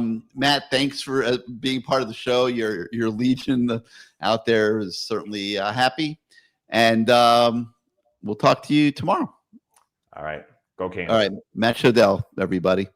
All right. Now it's time to really get the party started, and there's only one place to go if we're going to light it up here and get this thing going. And we're going to start with our man T-Dog. What's up, buddy? How are you? You got the shots ready? I got mine ready for you. Thank you for the advance warning. I got mine ready. We going? All right. What are you taking shots of? Grey Goose. Oh, okay. Tequila. 1800. Thank you for you gave me the advance warning, so I was ready for you. No doubt. I'm glad Matt left before I can jump on his ass because I was about to get on him about the 11-2. I'm sorry, 10-2. I don't see them doing anything less than 11-1. And depending on how we look in the first game, I know it's the first game, so it's kind of hard to judge how they're going to look for the rest of the season. But if they have a pretty decent performance in the first game, I don't see them losing the game other than maybe like a hiccup or something. I'm predicting 11-1. I think the UF game is going to look very similar, maybe not style-wise, but points-wise, because I think that kid is going to be hurt before he sees us. I don't know if y'all been paying attention. He's injury-prone. That quarterback for UF is injury-prone. And that LSU game is going to be a motherfucker for them, man. it's going to be a motherfucker for them. So I think that kid's going to be banged up by the time he comes down to South Florida. If he's even in the game, he won't be affected because he's going to be lingering with injuries or whatever. So I predict 11-1, some mix up, some slip up maybe toward the end of the season with either SMU or Pitt or somebody like that. I think we're going to be shocked on how good we really are on both sides of the ball. I think that's what was missing last year.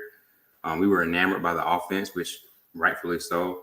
But the defense was just so piss poor. It was just hard to really get behind that team as far as long expectations. I had a feeling if they did make it to the ACC that they weren't going to go far because that defense was just so bad, man. Yeah, it's going to be better. I mean, there's problems at defensive tackle. There's not enough depth there. Yeah. But and I think that's what the DC was basically trying to say when Matt was saying he was surprised by his comments about the offense. I think what that meant, and I put it in the board, is because the O-line is elite and the D-line is not really elite. They have some pieces on the D-line, but it's not elite. And until that D-line catches up to the O-line, our defense will never be like what it should be. And I agree with you. It's not close yet. And the thing that, obviously we have great hopes for Bain and Mesidor, but what I got to see is, with Ruben Bain is he a true edge rusher? I mean, I felt from the time he arrived that he should be playing inside, that he would be like Warren Sapp inside but that's not what he had in mind for himself. And can he against, and we'll see Sunday night, because this is a decent offensive line.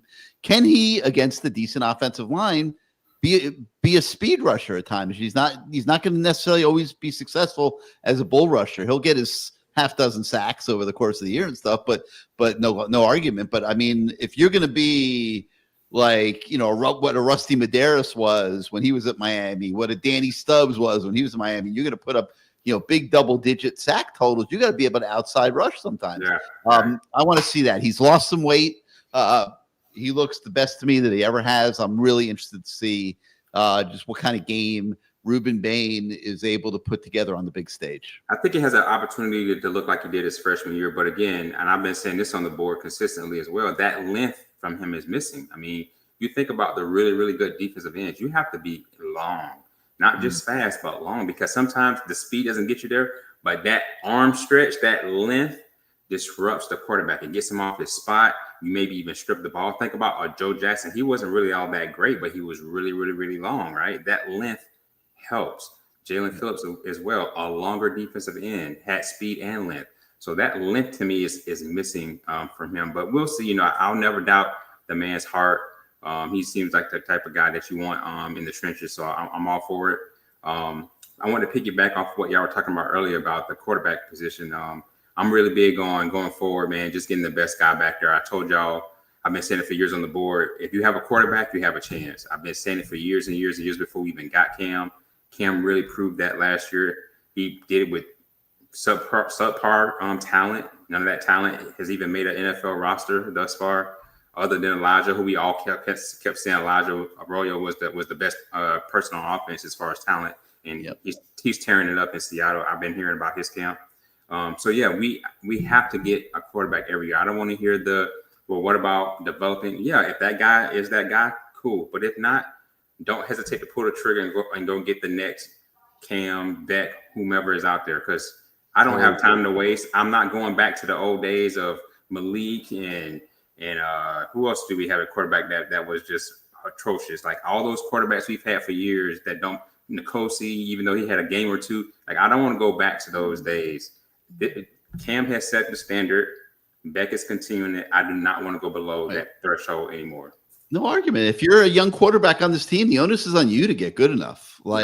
If you're not good enough to play at that level, why would the coaches not go to the portal? You have to. Yeah, this is football is different now. This isn't the old days. This is a passing game. NFL, college, even high school now. Really, really good high schools have good quarterbacks. You have to have a quarterback before anything. I would take that before anything. And then right after that, it's O-line for me. But quarterback is number one. If you don't have that guy, you don't stand a chance. So, but I wanted to close on this. I told you that Damian Martinez, when you and I went back and forth last year, I was not shocked to see he got cut, bro. He was too stiff, too slow. He ran upright. Might have been good for college. I thought he was even just average for college, to be honest with you, because when I saw Chris Lyle run, I was like, that looks nothing like what Damian looks like when he runs the ball. So the guy that we have now, Chris Lyles, Jordan Lyles. I'm sorry, Jordan Lyles. I don't know why I said Chris. Yeah. Jordan Lyles. Some of the guys that's behind him, that is what a running back looks like. I'm hoping that Fletcher, maybe a little trimmed down and slimmed down, might have a little bit more wiggle, but you have to have some explosiveness in your game as a running back. Like big boys running the ball, Ron Danes of the world, those days are over, man. You got to have a fast, twitchy, catch the ball out of the backfield type of guy. Everybody can't be Saquon, I understand that, but you got to have something very similar in that mold for your running backs, in my opinion, for them to be special. And that's what that kid at Notre Dame, that's what he is. The Love kid, that's what he is. He's a fast, twitchy, get in and out of the hole quickly. That's the kind of running back you got to have. I don't want any more stiff, run straight up and down, run into somebody. Like, bro, what is that? You know how many runs last year Damian Martinez literally ran into the defender? I'm like, you had like 10 yards between you and the guy, and you still ran into him? Like, make him miss. Make a move. Like, that should have been taken to the house. He literally ran right into the guy with like 10 yards in between. Like, no. That's not a running back, bro. All right, T-Dog, you got anything else real quick? No, that's about it. Just don't start the show again with the 305, man. That dude, man, he could catch the lottery and be complaining about taxes, man. Like that dude. I hope he doesn't end up being right. That's all I got.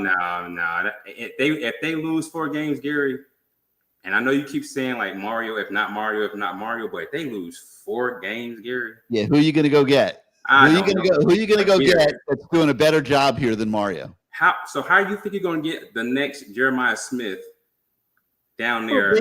They screwed up. Games. Listen, they screwed up on Jeremiah Smith because they didn't anticipate where the NIL market was going.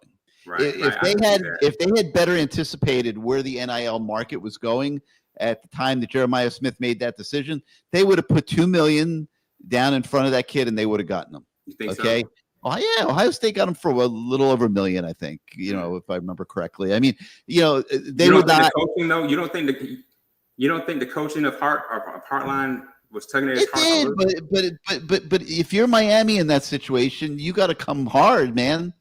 And like at the time, we didn't know who our QB was. You don't think that played a part too? Like that. I mean, as a receiver, you got to have a quarterback to get you the ball. Yeah, Cam Ward making a quicker decision definitely would have helped. No argument. No argument. But I still say that they did not realize where the NIL market was going. I mean, today Jeremiah Smith's a $5 million player. Yeah. I mean, 2 years ago, he was, a little over a year ago, he was a $1 million. I mean, this is where this has gone. I mean, I'm not saying it's good. It's insane. But, I think that nobody understood, and I wouldn't blame anybody for it. I mean, it's just nobody realized the way this was going to escalate. And if they did, then I think that, maybe it might have played out a little differently. But all right, T-Dog, have another shot for us, man. Oh yeah, no doubt. Let me pour a little bit, man. Yeah, go out with a bang. There you go, man. See you boys next week. All right, thanks, T-Dog.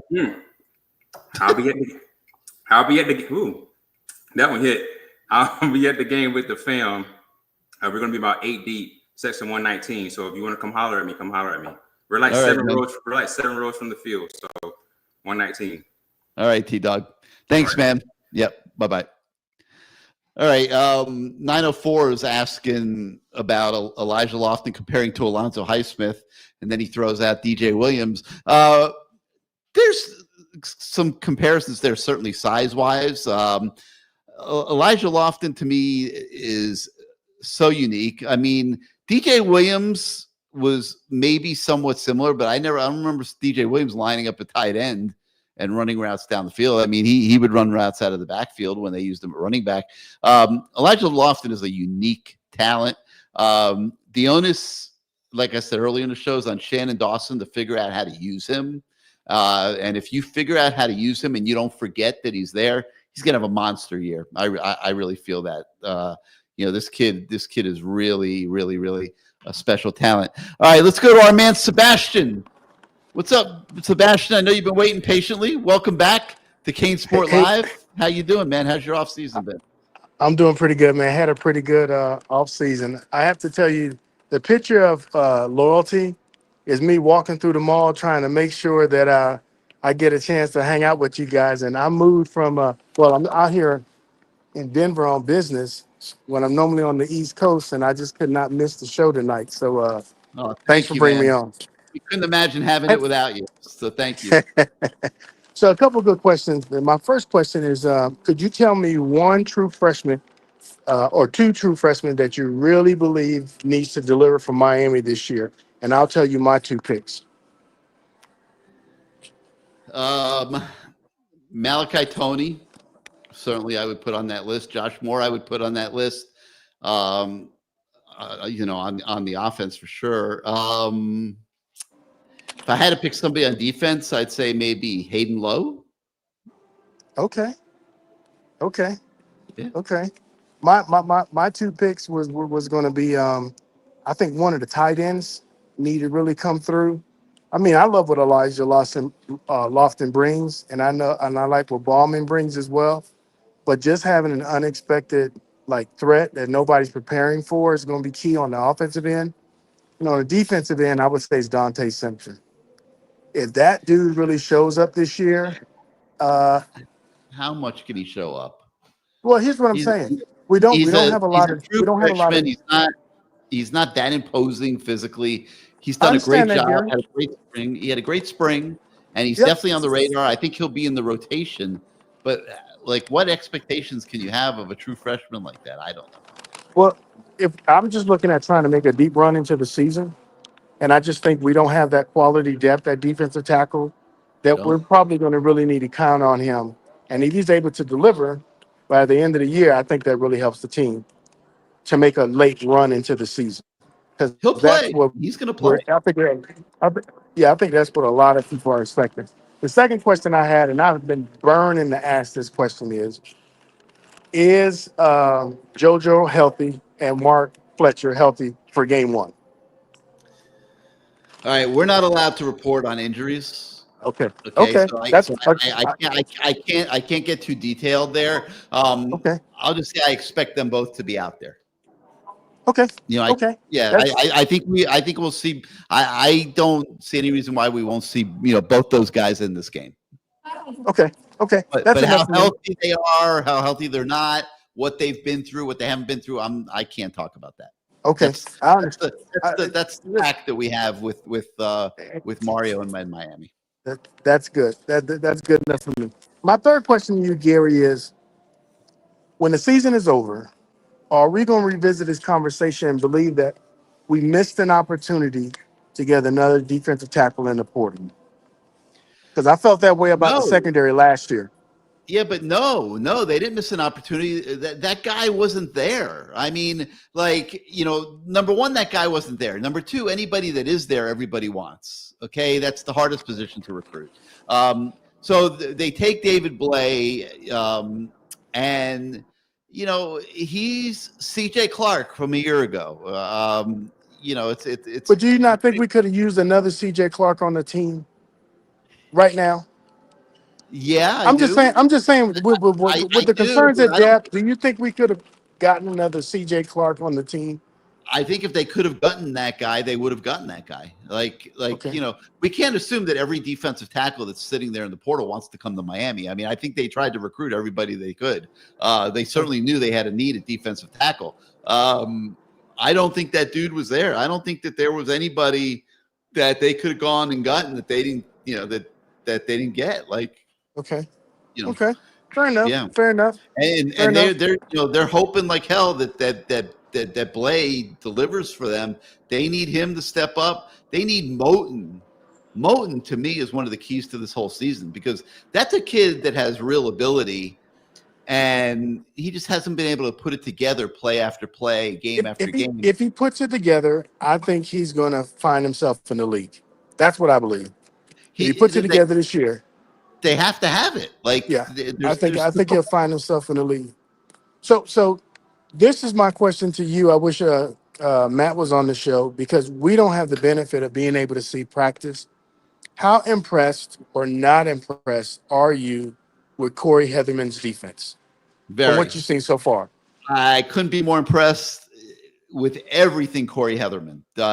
Just the way he came in, the belief that he created amongst the staff, top to bottom in the program, the belief that the head coach has in him, the way that he has come in and taught his defense to these guys that are going to be playing, the way he's managed personnel, the acquisition of personnel, the development of some of the guys that have been brought into the program, the defensive back coaches that have come into the program are, to me, markedly better than what they've had in recent years. So there is nothing, absolutely nothing.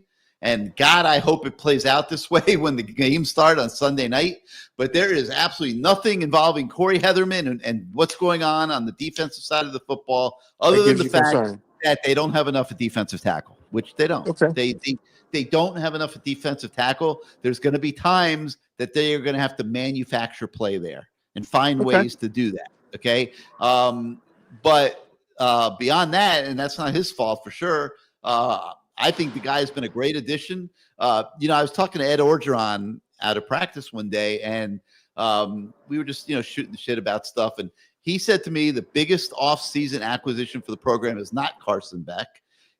He said the biggest off-season acquisition for the Miami Hurricanes was Corey Heatherman.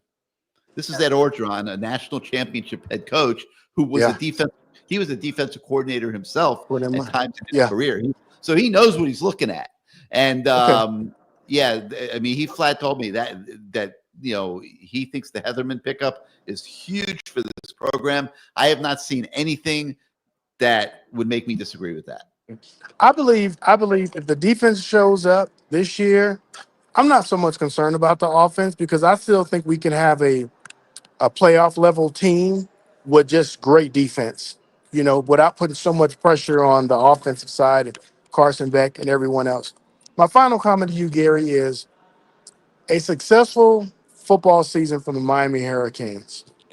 How big is that with turning a perception in recruiting and being able to lock down some of this South Florida talent that keeps getting away? Because the only reason why Ohio State is winning the national championship is because of Jeremiah Smith. Mm-hmm. You take Jeremiah Smith off Ohio State last year, they're not winning the national championship. And all these Alabamas and Ohio State teams that win national championship win it off of South Florida talent. So if you can speak to that, Gary, I'd really appreciate it for the next 2 minutes. I think you answered your own question. I mean, it's everything. It's the one last thing that's missing here. Miami in the ACC championship game, Miami winning the ACC, Miami in the college football playoff, playing a big time game, winning in the college football playoff. It's the only thing missing. I mean, Miami has stepped up as a university. It's funding football at levels that nobody would have ever imagined. President Joe Echeverria, God bless him, man. I hope he's in that seat forever because he has meant the world to this football program. I mean, the commitment is there. There are no excuses anywhere. I mean, nobody out there, please don't try to make an excuse to me for anything because there are no excuses, anymore at Miami football. They've got the resources. They've got the capability to go out and get the talent that they need. You've got a head coach that works harder than anybody in America. They're constantly improving the staff. I mean, there's just no excuses. And, whether this ends up, 12-0, 11-1, 10-2, God forbid it ends up at 8-4. There is no excuse whatsoever anymore at Miami football. And that's the one thing that's missing, Sebastian. And you're so spot on.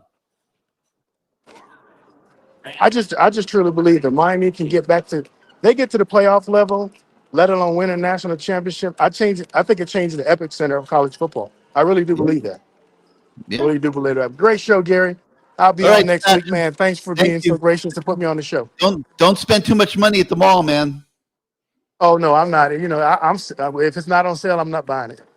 All right, Sebastian. Thanks, man. We'll see you next week. You later. All right, real quick, just want to look at some of these comments. Blue, can the wide receivers get open? Well, that's the $1 million question. That's what we don't know. They all have ability. Josh Moore, wait till you see this kid. Okay, he looks like a young Andre Johnson out there. Malachi Tony looks like a young Roscoe Parrish. Can they get open on Sunday night against Notre Dame secondary? That is a $1 million question that I certainly can't answer. I've seen them on the practice field get open at times. I've also seen our defensive backs dominate at times. So I don't know what's going to happen Sunday night. I really don't. I don't think anybody does. Usually young players, when the lights go on, it could get a little difficult for them. It's a whole different world out there on Sunday night than it's been on Green Tree here the last month. So we'll see what happens. They're going to rotate a lot of guys at receiver. I think you're going to see 8, 9 guys in the rotation. The guys that step up and get open and deliver are going to be the guys that'll be out on the field as the game goes forward. Let's go to BK Hurricane. Welcome back, my man. I hope you had a good offseason. No, it was good. What's up, Gary? Doing good, man. Doing good. What you got for us? I'm drinking the Kool-Aid again this year, Gary. I'm drinking the Kool-Aid again. You and a lot of other people. I don't know what all this Notre Dame hype is about. They're starting a freshman quarterback. As a matter of fact, any team starting a freshman quarterback this year, I don't even want you in the national championship conversation. And that's a lot of teams. That's a lot of teams predicted to go into the playoffs starting freshman quarterbacks. I don't want to hear it. Miami hit the lottery again with Carson Beck. We hit it last year with Cam Ward. We hit it again with Carson Beck. I'm not impressed by anything this Jeremiah Love, whatever this kid's name is. I've seen him play. I watched him play. When he had to step up against the big teams, he didn't do much of anything. He really didn't do much of anything. I don't see what the hype is about. But was that his fault? Does that mean he's not a great player? Or No, I'm not saying that means that he's not a great player, but that means what is Notre Dame going to do differently to prove it otherwise? Arguably, they had the best offensive line last year as well, and they didn't do anything. So just because they have the extra year, that automatically translates to them getting better? It doesn't automatically translate to them getting better. They're starting a freshman quarterback. I just don't see it. I'm not too worried about defensive tackle if Heatherman's linebackers do what they're supposed to do.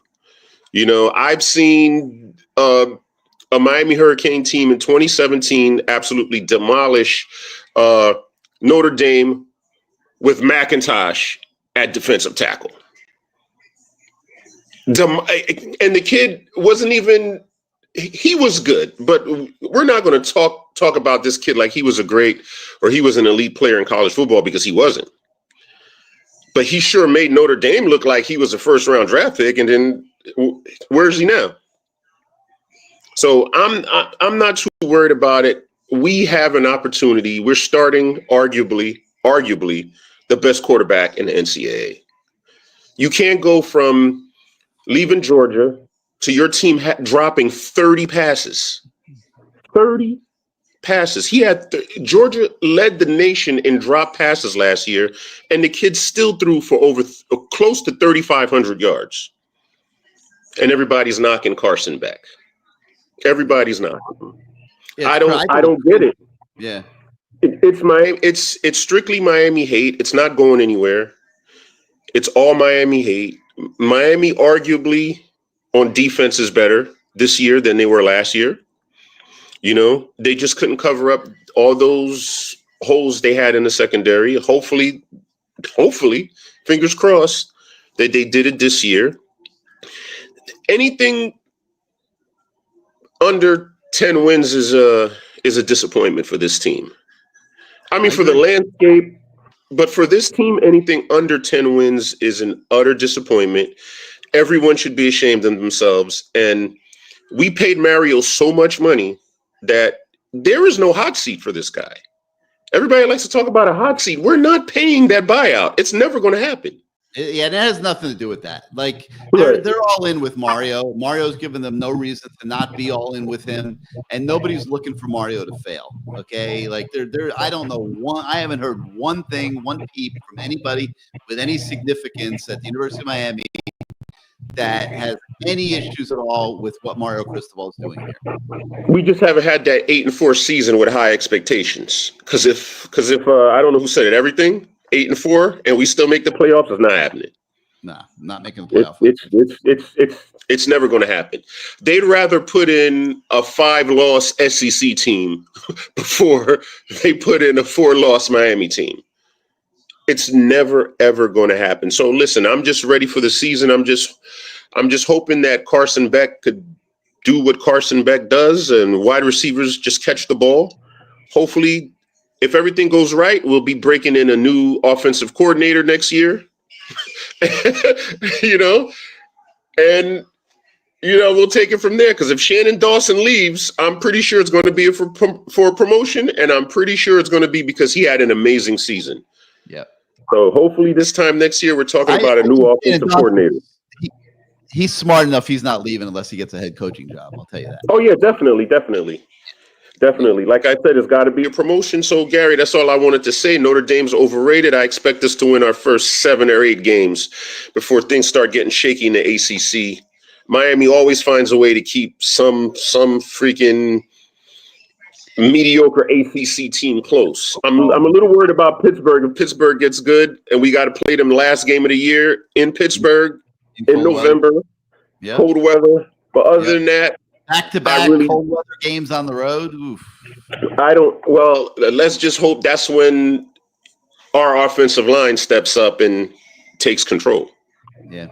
Because we're deep at running back. I'm not sure I would even bother coming home after Virginia Tech. I think I would just stay on the road. I'd just stay up north and be in cold weather and get acclimated. Yeah, get acclimated to the weather. Just stay on the road. Get acclimated to the weather. I'm not worried about running back. We could.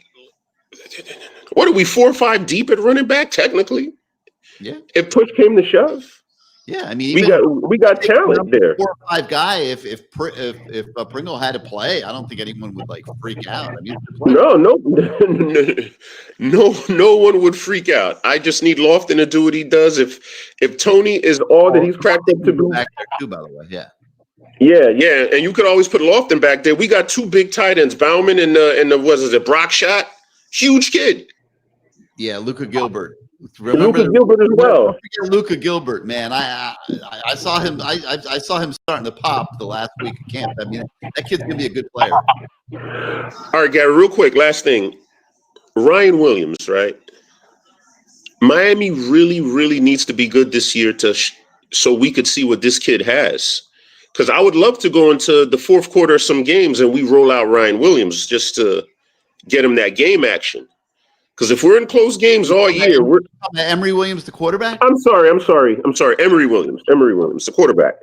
Yeah. I would love for us to be in some good games this year, where in the 4th quarter we could roll out Emory Williams just to get him acclimated, just to see what he's got.